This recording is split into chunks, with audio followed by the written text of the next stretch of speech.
La relación funcional entre contenido y potencial se representa por medio de la denominada curva característica de humedad, que es una especie de huella digital de cada suelo, de allí que se la llame característica, porque es propia de cada combinación de propiedades físicas y químicas del suelo, siendo influida principalmente por la granulometría del suelo.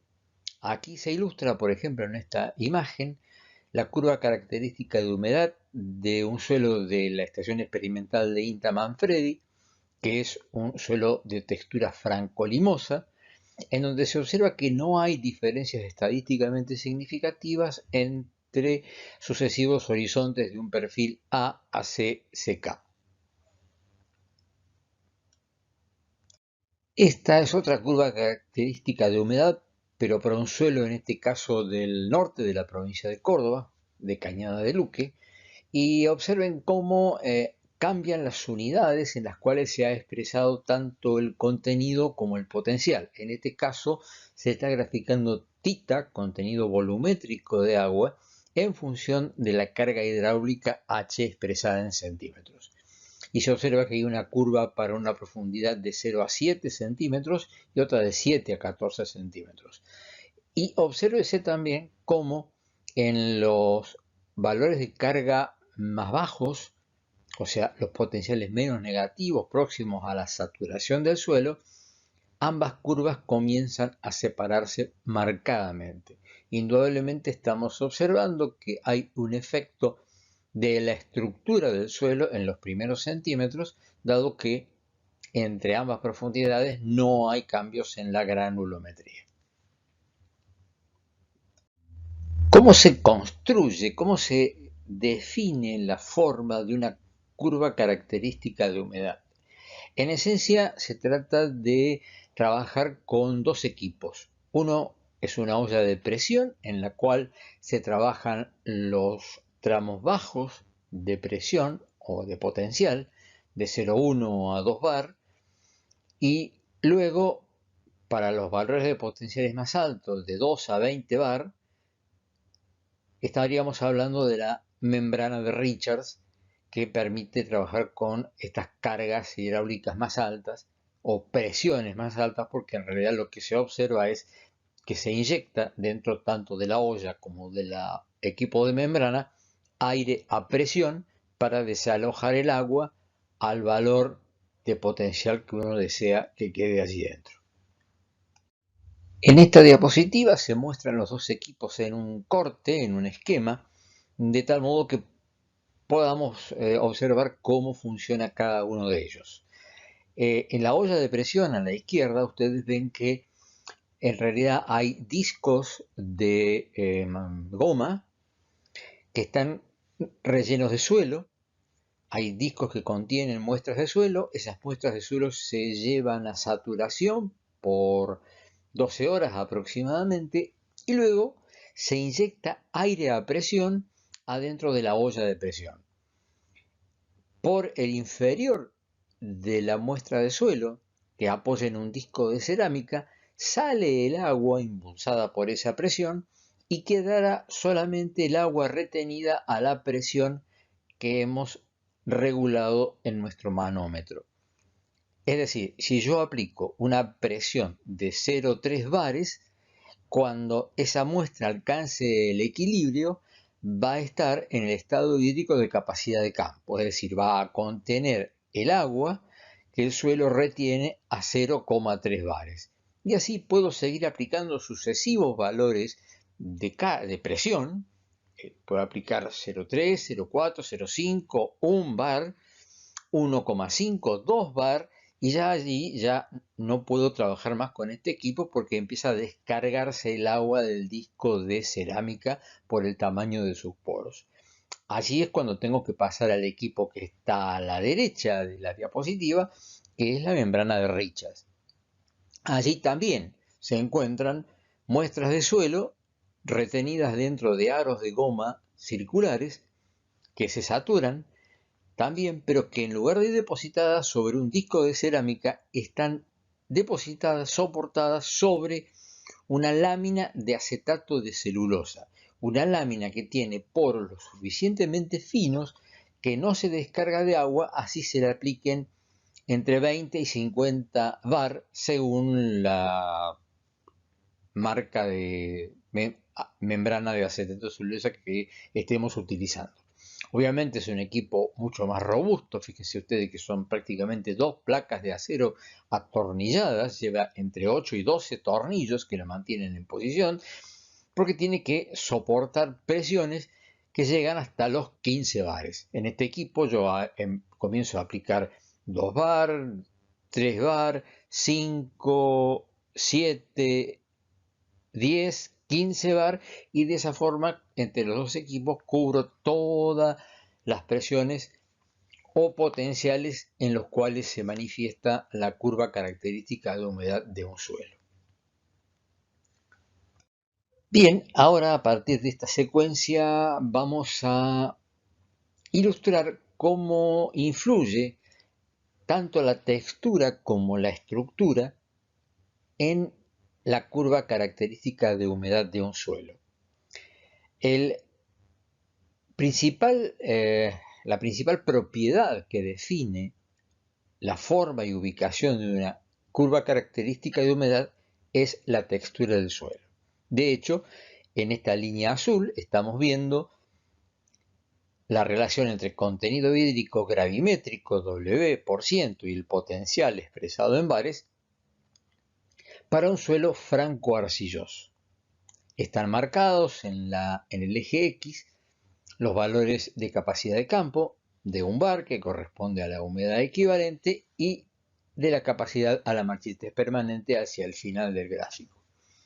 ¿Qué sucede si sobre este mismo gráfico ahora superponemos un suelo de... ¿Qué sucede, decía, si sobre este mismo gráfico ahora trazamos la curva característica de humedad de un suelo franco-arenoso? Observen ustedes que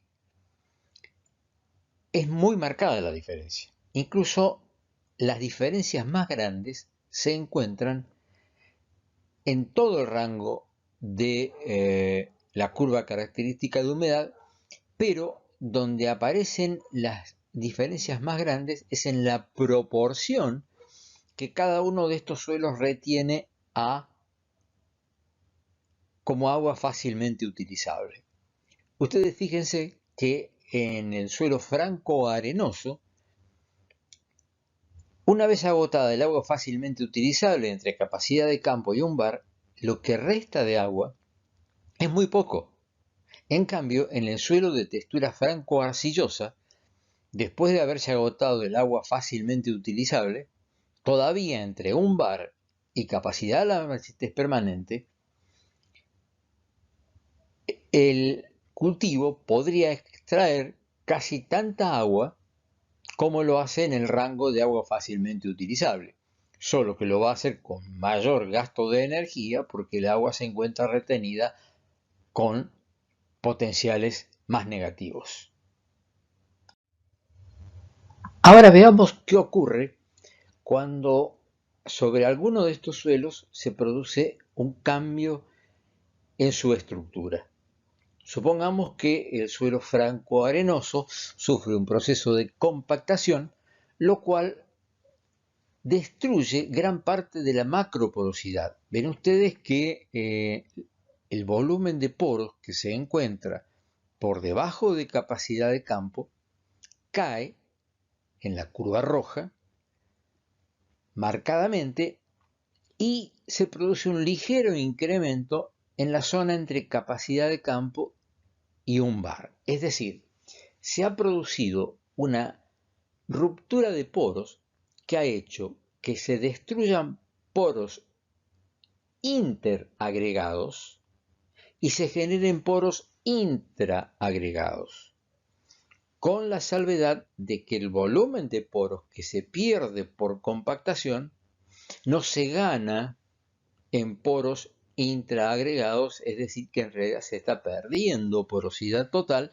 y ese suelo no sería capaz de retener mayor cantidad de agua y la que retiene lo haría con mayor energía para el mismo contenido. Pero observemos que más allá de un bar, ambas curvas prácticamente se superponen. ¿Por qué? Porque no ha cambiado la granulometría del suelo. Y en la zona que va del rango entre un bar y 15 bar, prácticamente no cambia la capacidad de retención de agua, ya que los poros que almacenan agua en esa zona de potenciales no han sido alterados por el proceso de compactación.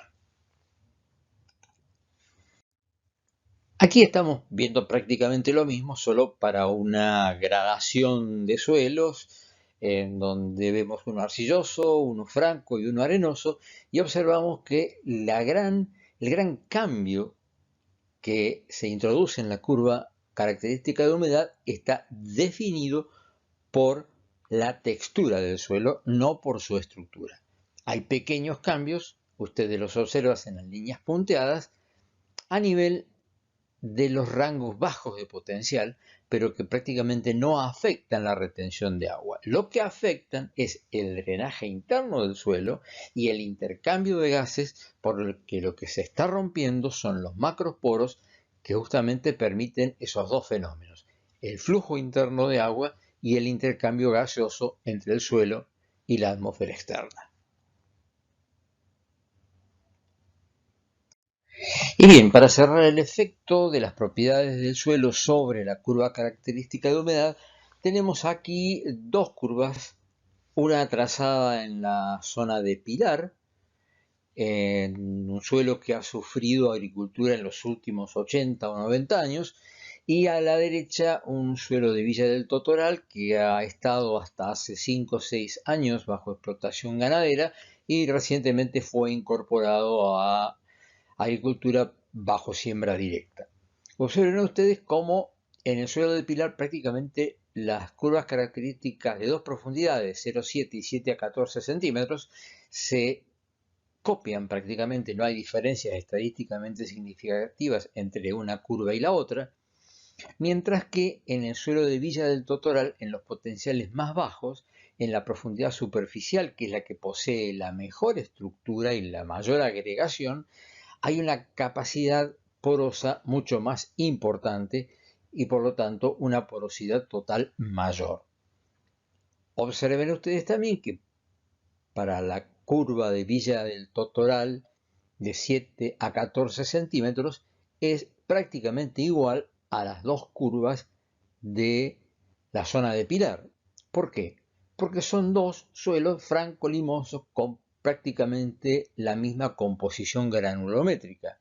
Es decir, lo que destaca los primeros 0 a 7 centímetros de Villa del Totoral es su excelente agregación. En el caso de las cuatro curvas que se están viendo aquí, fueron ajustadas por la ecuación de Van Genuchen, una ecuación que utiliza como parámetros el tita de saturación y como variable independiente a la carga hidráulica H, y el resto son parámetros de ajuste que permiten hacer un modelado de la curva característica de humedad con bastante precisión.